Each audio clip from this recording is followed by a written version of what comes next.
Be me, diversity director. Been working in this field for 8 years.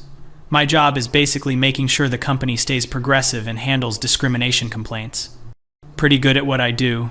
Won awards for our workplace equity initiatives. Grew up with amazing parents. Mom taught elementary school. Dad worked as operations manager at manufacturing plant. Dad always encouraged me to speak my mind. Never once told me there were limits to what I could achieve. He'd drive me to debate tournaments in high school. Waited in parking lots for hours. Used to tell me I was going to change the world someday. Fast forward to now, I'm living in a nice downtown apartment, making 6 figures, respected in my field. Regular speaker at corporate conferences about workplace equality and inclusion. Last month did a presentation at huge HR summit in Chicago. The topic was addressing victim mentality in workplace complaints. Room full of maybe 300 HR professionals from major companies. Showed slide after slide of statistics, carefully curated to make my points. Got to section about baseless grievances that waste company resources. Mentioned how certain demographics tend to catastrophize normal workplace friction. Didn't say men explicitly, but room knew exactly what I meant from context and examples. Several women in audience nodding along, taking notes. During Q&A, some guy in back row stands up, looking uncomfortable. He starts talking about male suicide rates in corporate environments. Mentions how men who lose jobs often lose entire sense of identity and purpose. Claims the lack of support systems for men leads to devastating outcomes. Room gets quiet, people shifting in seats. I smile politely and flip to slide. I prepared for exactly this type of question. Explain that while any suicide is tragic, we need to look at workplace resource allocation through equity lens. Point out that women and minorities face disproportionate workplace trauma. Suggest that men's reluctance to seek help is product of toxic masculinity, not lack of resources. Mention that perhaps if men learned emotional intelligence instead of stoicism, outcomes would improve. Room laughs at that line. Tension breaks. Guy sits down, looking defeated, doesn't ask follow-up. After panel 3, women come up to thank me for not backing down. One tells me she's tired of men trying to hijack conversations about real discrimination, feel validated, energized even. This has been my experience for years now. Made reputation as someone who doesn't coddle or cave to false equivalencies. At my company, I've sat through dozens of meetings where men complain about feeling excluded from diversity initiatives. One guy in engineering actually cried during meeting about how reverse discrimination was affecting his career. Literally cried in front of 15 people because he didn't get promotion. I had to suppress eye roll, maintained professional demeanor. Explained to him that discomfort from losing unearned advantage isn't the same as discrimination. He left the meeting early. Heard later he transferred to different department.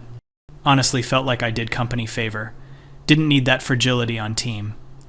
Another time at dinner party with friends from grad school, conversation turned to family court. One woman's brother was going through custody battle. She was upset about it. Started going on about how system is biased against fathers, how her brother barely gets to see his kids. According to her, his ex-wife makes false allegations to turn children against him. She's nearly in tears, describing how destroyed he is by whole process. I tried to be sympathetic, but had to inject some reality into conversation. Pointed out that statistically, when fathers actually seek custody, they often get it. Mentioned that courts don't just believe mothers automatically. There's usually real reasons for decisions. Suggested maybe her brother wasn't telling whole story about why he lost custody. She got quiet after that, clearly offended. Our mutual friend changed subject quickly. Friendship cooled after that night. We don't really talk anymore.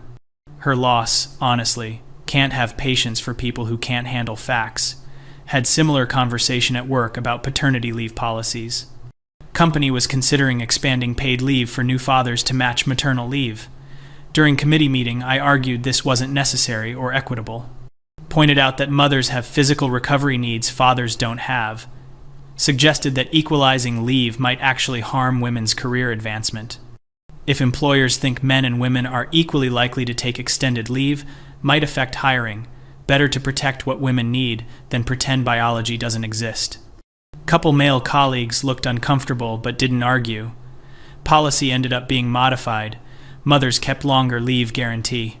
considered it win for strategic thinking. Throughout all these years, my dad remained my biggest supporter. He'd call every Sunday just to check in, ask about my work, would tell his friends about my accomplishments, showed people articles I'd been quoted in. Never once questioned my approach or suggested I was too harsh. I think he just loved that his daughter was confident and successful. Mom was proud too, but Dad had special gleam in eye when talking about my career. Then March happened. Dad called on Tuesday evening, which was unusual. He always called Sundays. Voice sounded strained, tight. Told me there was situation at work, nothing to worry about yet, but wanted me to know. Apparently one of newer employees had filed complaint with HR about workplace harassment. Dad managed a team of about 30 people at manufacturing plant, had been there 26 years, worked his way up from floor supervisor to operations manager. Employee was claiming Dad had created hostile work environment, made inappropriate comments. Dad insisted it was complete misunderstanding, said he'd never done what she was alleging. Told me the company was doing investigation. His boss said it was just procedure. He'd be on paid leave during investigation, should only take couple weeks. Tried to reassure him this stuff happens. Investigations usually clear everything up. Told him to cooperate fully, be honest, let process work. He sounded relieved to hear me say that, like he just needed someone to tell him it would be okay. Hung up, feeling slight unease, but pushed it away. My dad is good, man. There's no way any allegations had merit. Investigations are fair. I've conducted plenty myself. System works. 2 weeks later, he called again. The voice was different this time, hollow somehow. Investigation was expanding. 2 more women had come forward with allegations.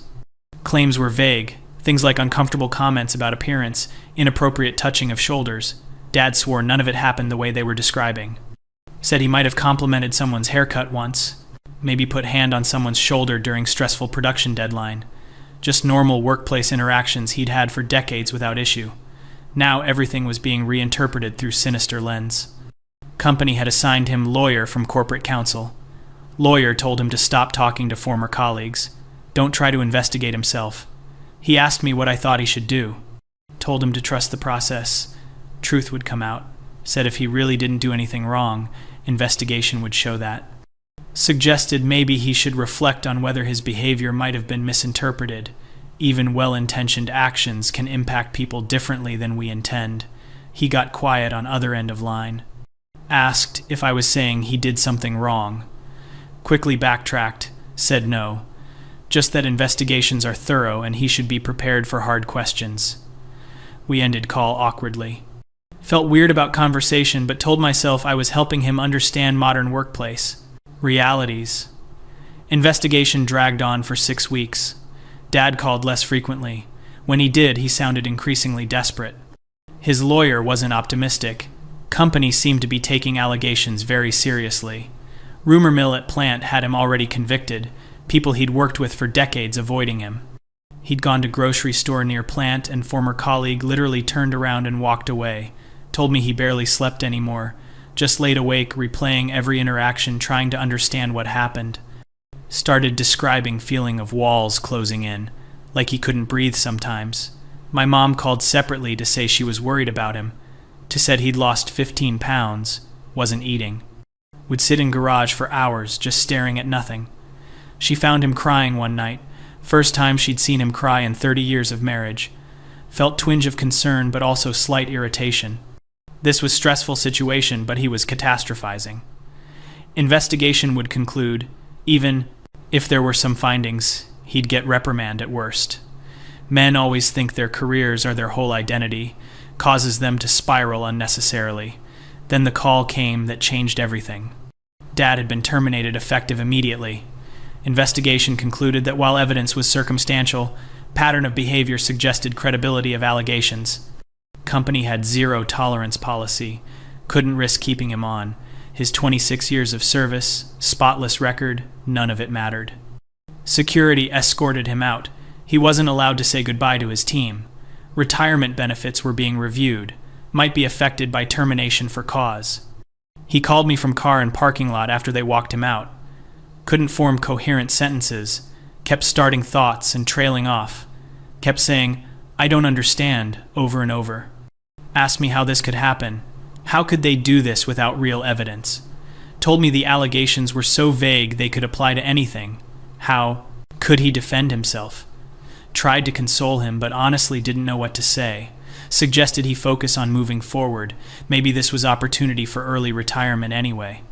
He made sound I'd never heard before, something between laugh and sob. Said I didn't understand. He couldn't retire like this. They were destroying his pension. Reputation in industry was finished. Word had already spread. Plant manager he'd known for 15 years wouldn't return his calls. Hung up abruptly, left me sitting there with phone in hand, feeling strange emptiness. Over next month, watched my father disintegrate. He'd always been solid presence, guy who fixed things, stayed calm in crisis. Now Mom called crying, saying he wouldn't get out of bed some days. Stopped shaving, showering regularly. Their savings were running out faster than expected. He'd been sole earner for years. Mom's teacher pension was small, not enough to cover mortgage and expenses. Dad applied to dozens of jobs. Nothing came back.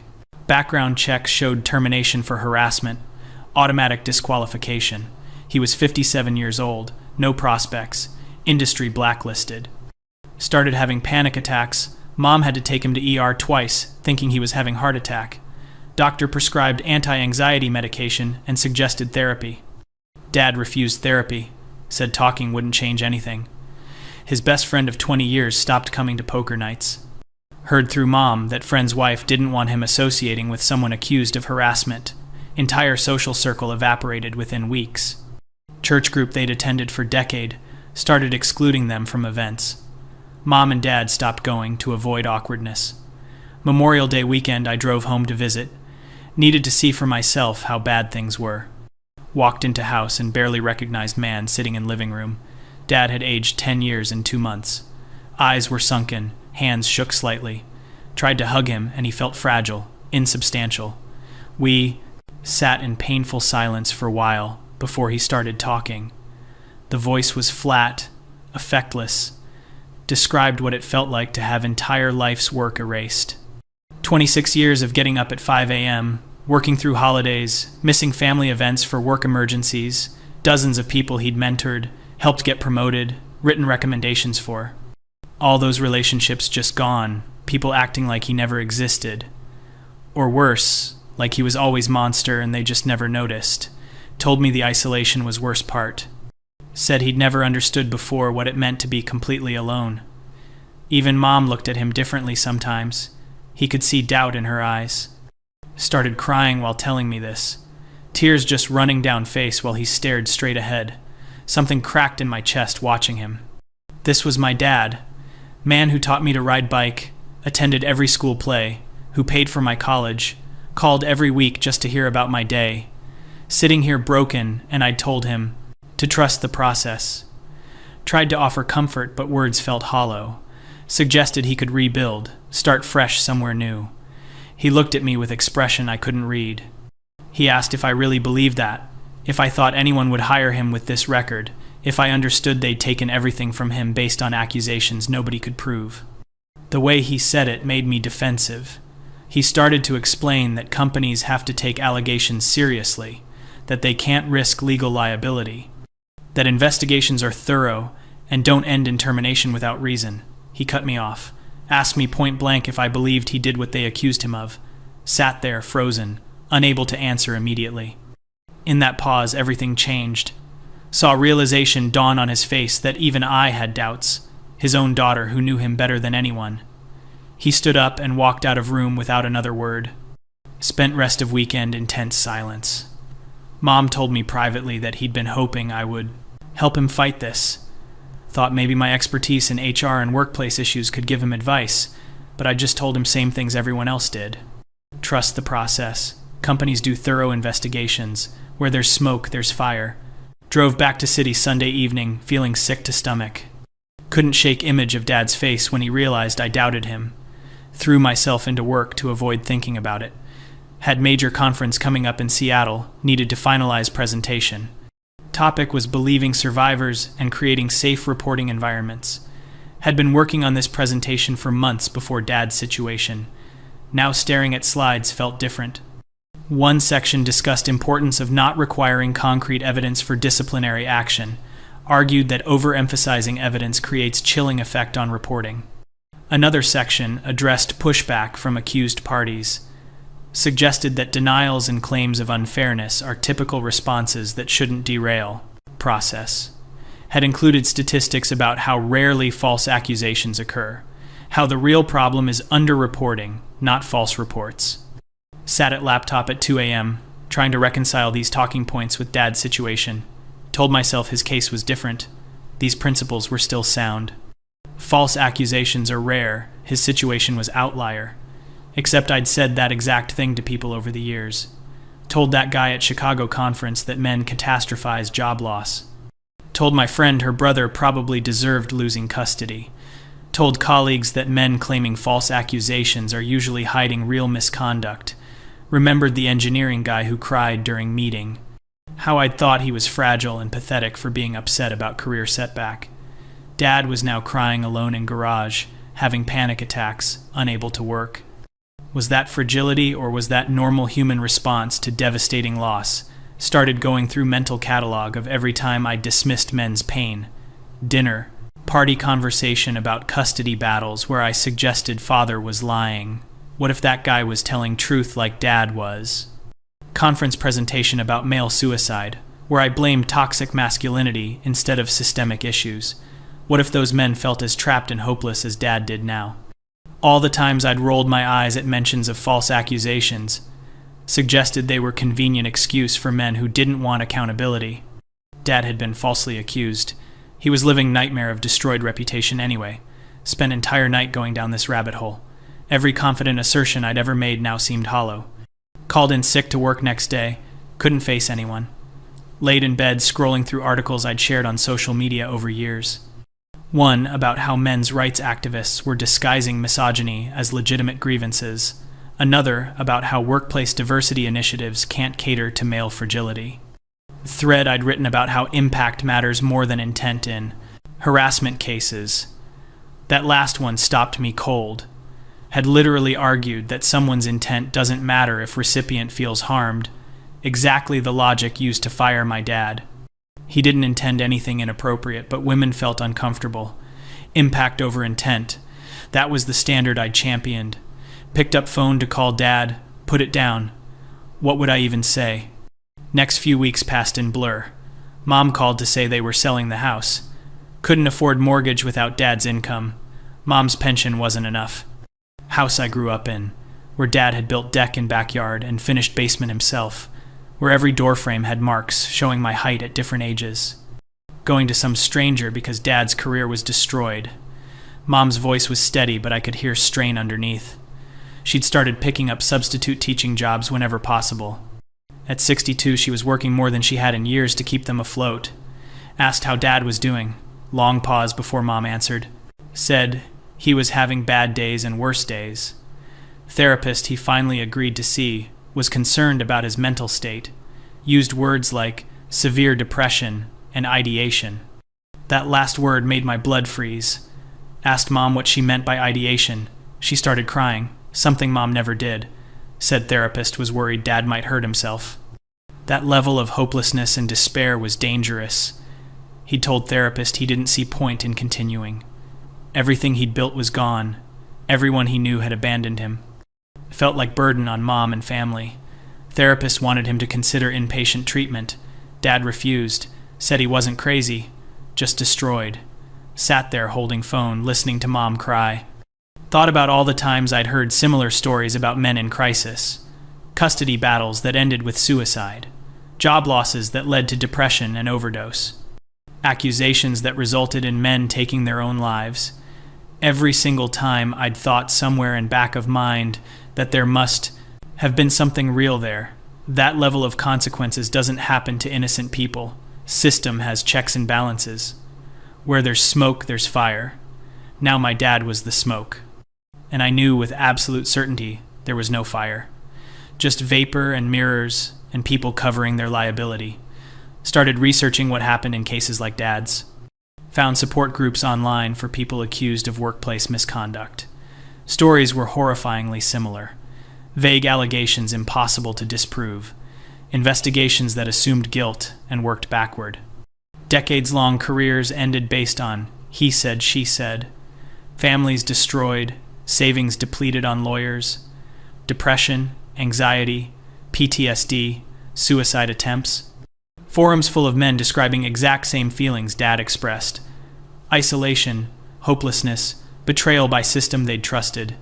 And under many posts were comments from people like me, dismissing them as liars, suggesting they probably deserved it, saying false accusations are rare, so these men were likely guilty. Felt physically ill reading my own rhetoric reflected back. July arrived and Mom called with worse news. Dad's former employer was denying his pension benefits. Termination for cause meant forfeiture of retirement he'd earned over 26 years. They were going to fight it legally, but lawyer wasn't optimistic. Pension was their safety net, only thing keeping them from complete financial ruin. Without it, they'd have nothing but Social Security and Mom's small pension. House sale would give them some cushion, but not enough to retire on. Dad would need to find work somehow, somewhere, but he was blacklisted industry-wide, approaching 60, and psychologically broken. Mom's voice when she told me this was defeated. Said she didn't know what they were going to do. She couldn't work enough to support them both. Dad couldn't work even if someone would hire him. His mental state was too fragile. Asked if I could help financially. Felt gut punch of shame because I absolutely could. Was making six-figure salary and living alone in expensive apartment. Fancy coffee every morning, nice dinners out, regular salary going to savings and retirement. While my parents lost everything. Immediately said yes, I'd send money. Mom cried again. Thanked me.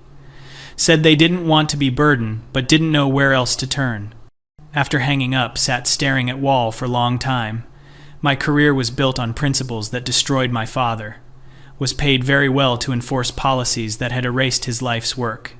Gave presentations about how impact matters more than intent. About believing accusations even without evidence. About how protecting potential victims outweighs protecting accused. All of it had seemed so clear, so righteous. Now it was ashes. Seattle conference was in 2 weeks. Looked at presentation again. Really looked at it. Every slide was landmine. Section on how denial is typical response from guilty parties. My dad denied it. Was he typical? Guilty party. Section on believing survivors without requiring proof. What about believing my dad without requiring proof of his guilt? Section on how organizations must act decisively even with ambiguous evidence. Decisive action had destroyed innocent man. Couldn't give this presentation. Couldn't stand in front of hundreds of people and advocate for system that did this. But conference was major event. I was listed keynote speaker. Backing out now would damage my reputation, raise questions, spent days agonizing over what to do. Tried rewriting presentation to be more balanced. Include something about due process, false accusations, protecting the accused, but every attempt felt hollow, performative. Couldn't just add few slides about fairness and pretend that fixed anything. Finally made decision. Sent email to conference organizers withdrawing from speaking slot. Cited personal emergency, apologized for late notice. They were understanding, but I could read disappointment between lines. This would have been huge opportunity. These conferences are where reputations are built. Didn't care anymore. Same day, requested meeting with my boss. Director of HR. Woman I'd worked with for 5 years. Told her I needed to take leave of absence. Family emergency. Needed to be available for my parents. She approved it immediately. Said to take whatever time I needed. Asked if everything was okay, and told her my father was going through health crisis. Not technically lie. His mental health was certainly in crisis. She expressed sympathy, said family comes first. Walked out of office feeling untethered. First time in 8 years I wasn't directing diversity initiatives, giving presentations, conducting investigations. Drove to my parents' new apartment week later. They'd moved out of house into small 2-bedroom in cheaper part of town. The apartment was fine, but felt suffocating after spacious house they'd left. Boxes still stacked in corners. They downsized so much most furniture hadn't fit. Dad was sitting in kitchen when I arrived. Looked marginally better than Memorial Day, at least showered and dressed, but eyes still had that hollow quality. Mom hugged me hard, whispered thank you for coming. Spent afternoon just being there, not talking about anything important. Made dinner together, watched TV, normal family stuff. Dad was quiet but present, more engaged than last visit. After Mom went to bed, Dad and I sat in small living room. He started talking unprompted, said therapy was actually helping some. Didn't fix anything but gave him tools to get through days. Talked about what it was like to lose identity so completely. For 26 years, he was operations manager, leader, provider. People came to him with problems. He solved them. Now he was just unemployed guy in small apartment depending on his wife and daughter. Described the shame of it in detail that was hard to hear. But I listened, without interrupting. Let him say everything he needed to say. Talked for 2 hours about every aspect of what he'd lost. Not just job and money, but sense of self, respect of community, confidence that world was fair place where hard work mattered, trust in institutions he'd believed in. When he finally stopped talking, we sat in silence. Then I did something I should have done months ago. Told him I believed him, completely, without reservation. That I knew he was innocent, and what happened was wrong. Saw his shoulders shake. He covered his face with hands. Moved to sit next to him, put my arm around him like he'd done for me countless times. He leaned against me and cried. Just sat there holding my dad while he cried. Felt like role reversal from every childhood hurt he'd comforted me through. When he composed himself, he asked me something that cut deep. Wanted to know if my work had prepared me for this. If all my expertise in HR and investigations helped me understand what happened to him. Had to sit with that question. Finally told him yes. It had prepared me, just not in a way he meant. Said my work had taught me all the justifications for what they did to him, all the reasons why it was necessary and right, and protected the company. How I'd have conducted similar investigation myself and maybe reached same conclusion. That was what made this so devastating. I knew exactly how they'd destroyed him, because I'd been trained to do same thing. He looked at me for a long moment, asked if I still believed in that work. I couldn't answer right away. Thought about all the good I'd thought I was doing. Policies that protected real victims.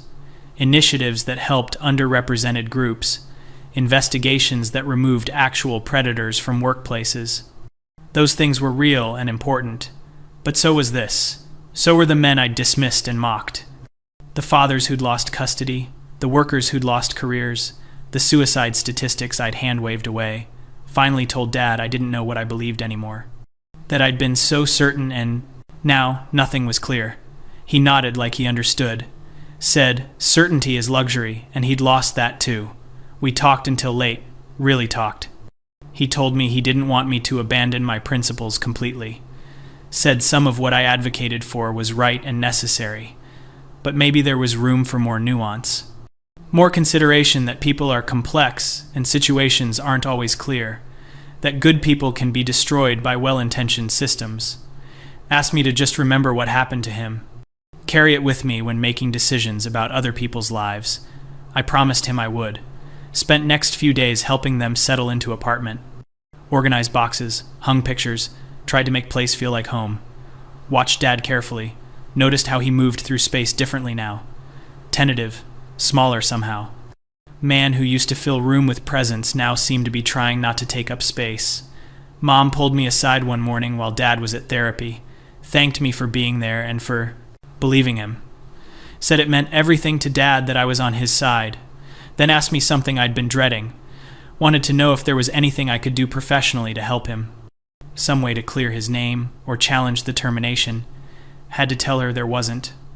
Company had followed process, made decision within their rights. Fighting it would require lawyers they couldn't afford and likely wouldn't succeed. His reputation was just gone. Saw hope drain from Mom's face. Realized she'd been holding on to idea that my expertise could fix this. That knowing how system worked meant I could work system for Dad, but I couldn't. All my knowledge and experience was useless to help him. Worse than useless, it let me see exactly how trapped he was. Returned to city end of July. Didn't go back to work yet. Leave was approved through August. Spent time alone in apartment thinking. Looked at career I'd built with new eyes. office full of awards and recognition for diversity work, articles I'd published in HR journals, speaking invitations from conferences. All of it felt tainted now. Not because work was wrong exactly, but because it was incomplete. I'd been so focused on one type of justice that I'd become blind to other injustices, so committed to believing victims that I'd stopped considering the accused might also be victims. Championed impact over intent, until intent meant nothing at all. Started reading things I'd previously dismissed, articles about false accusations, flawed investigations, destroyed lives, men's rights content I'd always categorized as misogynist whining.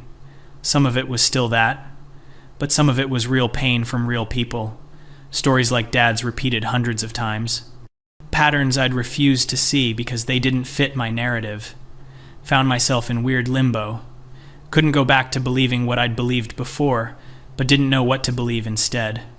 Certainty was gone, replaced with uncomfortable ambiguity.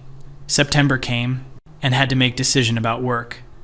Couldn't stay on leave forever, but couldn't go back and do job the way I'd done it before. Requested meeting with boss to discuss return. She was warm and welcoming. Asked how my father was doing. Said he was managing. Situation was still difficult. She expressed sympathy, then asked when I'd be ready to return full-time. Said I needed to discuss some concerns about my role.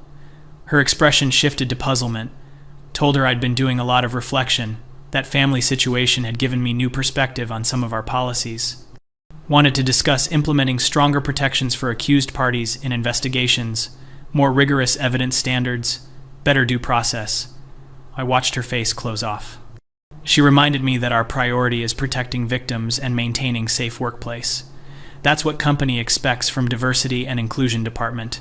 Said, of course, victim protection is important. But so is fairness to accused. We need balance. She looked at me like I'd suggested something radical. Asked if my father's situation was influencing my judgment, that perhaps I was too close to this and needed more time. Felt flash of anger but kept voice level. Told her my judgment was fine, that maybe being close to situation gave me valuable insight we'd been missing. She suggested we table this conversation until I was fully back, that we could discuss any policy concerns through proper channels, but tone made it clear what she thought of my concerns. Left meeting understanding my position had fundamentally changed. I couldn't do this work the same way, but company didn't want different way. Spent next week updating resume and reaching out to contacts. Not sure what kind of work I wanted to do, just knew it couldn't be this. Meanwhile, Dad's situation continued to deteriorate in new ways. Criminal charges were filed. One of accusers had gone to police, made formal complaint. District attorney was pursuing misdemeanor assault. Case based on allegation that Dad had inappropriately touched her shoulder and back. His lawyer said it was weak case, but DA was prosecuting anyway. Public sentiment about workplace harassment meant they had to be seen taking action. Dad now faced potential criminal record on top of everything else. Trial was set for November. Mom called crying almost daily. Legal fees were destroying what little savings they had from house sale. Dad was spiraling again, all progress from therapy evaporating. Started having nightmares, waking up, screaming. Doctor increased his medications, but nothing seemed to help. Idea that he might be convicted of crime was breaking him completely. Man who'd never gotten so much as speeding ticket facing assault charges. Went home again in October. Dad looked worse than ever. Weight loss was severe now, clothes hanging off him. Hands shook constantly, couldn't maintain eye contact. Told me he couldn't survive prison. Said it with such flat certainty that ice ran through my veins. Wasn't exaggerating or being dramatic. Was stating simple fact about his limitations. Spent whole visit trying to reassure him while feeling hollow inside. Lawyer thought they could win at trial but wasn't certain. Case would come down to credibility, his word against hers, and he was already marked as harasser by termination. Jury would see man fired for harassment now claiming innocence. Uphill battle didn't begin to describe it. Sat in on meeting with lawyer, calm professional woman who laid out strategy. They'd emphasize lack of physical evidence, character witnesses, his clean record, but she acknowledged that current climate made defending accused harassers nearly impossible. Juries wanted to believe women, Didn't want to be seen as dismissing victims. Standard of evidence was effectively reversed. Accused had to prove innocence rather than prosecution proving guilt. Listen to this and recognize my own talking points. How many times had I said we must believe women? That even being accused suggested guilt because women don't lie about this. I'd helped create climate that was now destroying my father. Not single-handedly, obviously. But my work, my presentations, my policies had contributed to an environment where accusation equals conviction, where men like my dad had no real defense. November brought trial. 3 days of testimony in county courthouse. Sat behind Dad in courtroom watching whole thing unfold. Accuser testified first. Young woman, maybe 25, nervous but credible. Described feeling uncomfortable when Dad complimented her appearance. Said he'd touch her shoulder when talking to her. Made her feel trapped. Claimed it happened regularly over several months. That she'd tried to avoid him, but he was her supervisor. Prosecution asked why she didn't report it sooner. She said she was afraid of retaliation, of not being believed. Said she only came forward when other women did. Safety in numbers. Testified that it had affected her mental health, caused anxiety and stress. Had to listen to my dad being described as predator who abused power. Watched jury taking notes, nodding sympathetically. Defense cross-examined. Lawyer pointed out no witnesses to alleged touching. No complaints filed during employment. No documentation of any kind. Accuser maintained it happened. She just hadn't felt safe reporting. Dad testified next. Looked small and scared on witness stand. Voice shaking. Explained he may have complimented employees. Tried to be friendly boss. Build rapport with team. Might have put hand on shoulder occasionally in encouraging way. Never meant anything inappropriate. Thought of employees like family. Prosecution tore into him. Suggested he was using age and seniority to exploit young women, that calling them family was grooming behavior.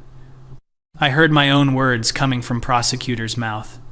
Dad tried to explain himself, got flustered and confused, could see jury turning against him. Character. Witnesses helped some. Former colleagues who testified Dad was professional, kind, mentor to many. But prosecution noted these were all men. Suggested they'd benefited from same boys' club culture Dad perpetuated. Trial concluded after 3 days. Jury deliberated for 6 hours.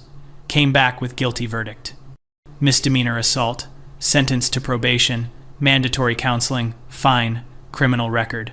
Watched Dad's face when verdict was read. Something died behind his eyes. Final piece of him that believed in justice or fairness just extinguished. Mom grabbed my hand so hard it hurt. Left courthouse in silence. Took Dad home and he went straight to bedroom. Closed door. Mom and I sat in living room not speaking. What was there to say? Innocent man had been convicted because system I'd championed decided belief mattered more than evidence. Stayed with them for week after trial. Dad barely spoke. Moved through apartment like ghost. Stopped going to therapy. Said it was pointless. And stopped. Taking most of his medication. Mom was terrified to leave him alone. Asked if I could stay longer. Took extended leave from job. I was probably going to quit anyway. Days blurred together. Trying to keep Dad engaged, make him eat, convince him to keep living.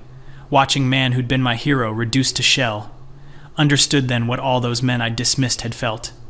The ones who'd lost custody battles and killed themselves.